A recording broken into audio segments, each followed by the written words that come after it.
Hello guys, welcome back to my shorts. तो यहाँ हो गई थी सुबह और मैं जल्दी से नहा धो के आ गई थी पूजा पाठ करने के लिए। तो यहाँ मैं भगवान जी के बर्तन साफ कर रही थी। उसके बाद मैंने बर्तन साफ करके की भगवान जी की जोत और की पूजा पाठ, क्योंकि सुबह सुबह बिना पूजा पाठ के दिन पूरा अधूरा लगता है मुझे। उसके बाद किचन में आ गई थी और मैंने राजमा बनाना था। तो यहाँ मैंने राजमा बॉईल होने के लिए रख दिया था, साथ ही मैं दूध का एक पैकेट खाली करके रख रही थी, क्योंकि मुझे चाय बनानी थी तरुण की। उसके बाद मैंने यहाँ पे नाश्ते में बनाई आलू प्याज की पकौड़ी, और ये मम्मी की प्लेट लगाई थी और ये अपनी प्लेट लगाई थी। फिर मैं आदि के साथ चली गई उसको खिलाने के लिए, और यहाँ आदि मुझे बहुत प्यार कर रहा था। उसके बाद मैंने खिला पिला के आदि को सुला दिया था, और यहाँ ये आदि सो गया था और मैं अंधेरे में ही अपने सारे जो है कपड़े समेट रही थी, क्योंकि मैंने सर्दियों के सारे कपड़े समेट दिए थे। उसके बाद आदि उठा तो हम लोग शाम को हो गए थे तैयार, क्योंकि हम लोगों का प्लान था कि हम लोग मॉल जाएंगे, आदि को घुमा के लाएंगे। तो बाकी तो मैंने सब रख दिया था, लेकिन एक दो टॉप मैंने निकाल के रखे थे, क्योंकि अभी वेदर ऐसा है कि थोड़ा पहन सकते हैं, बट ज्यादा मोटे कपड़ों का वेदर नहीं है।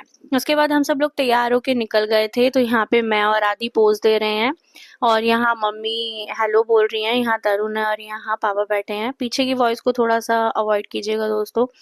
फिर हम यहाँ से सीधा जाम में फंसते फंसाते और अपना सफर तय करके सीधे पहुंच गए थे मॉल में। मॉल में थोड़ा सा घूमे फिरे, क्योंकि शॉपिंग तो हमें कुछ करनी नहीं थी ऐसी, लेकिन फिर भी हम लोग घूमने के लिए आए थे, आदि को घुमाने लाए थे। और यहाँ मैं पोज मार रही थी और वीडियो बना रही थी। तो मैं अच्छी लग रही हूँ ना, जरूर बताना। फिर यहाँ पे हमने आदि को गाड़ी चलवाई, क्योंकि उसको बहुत शौक है गाड़ी चलाने का। उसने एक बार चलाने के बाद दूसरी बार फिर से चलाई थी, क्योंकि जब तक उसने दोबारा गाड़ी नहीं चलाई वो कुछ खा पी ही नहीं रहा था। फिर यहाँ से हम सीधे चले गए थे खाने के लिए। तो मैंने यहाँ पैक कराए थे अपने लिए छोले भटूरे, क्योंकि मुझे छोले भटूरे खाने थे। बाकी सबने नॉनवेज खाना था, तो वो हमने नॉनवेज पैक करा लिया था। और यहाँ पे हमने छोले भटूरे पैक कराए और काफी सारा सामान लिया था, जैसे कि हमने केक्स वगैरह लिए थे, कुछ यहाँ पे और सामान लिया था। और ये आ गया था हमारा खाना, ये सारा था नॉनवेज, और ये थे मेरे यम्मी यम्मी छोले भटूरे। खाना वाना खाने के बाद जो है मैंने फिर चेंज किया, आदि को भी चेंज कराया, आदि मस्ती कर रहा था, फिर उसको खाना खिलाया। और क्योंकि वो ये सब तो नहीं खाता है, तो मैंने उसको घर का ही खाना खिलाया था, और उसके बाद हम चले गए सोने। मिलती हूँ नेक्स्ट व्लॉग में, बाय बाय।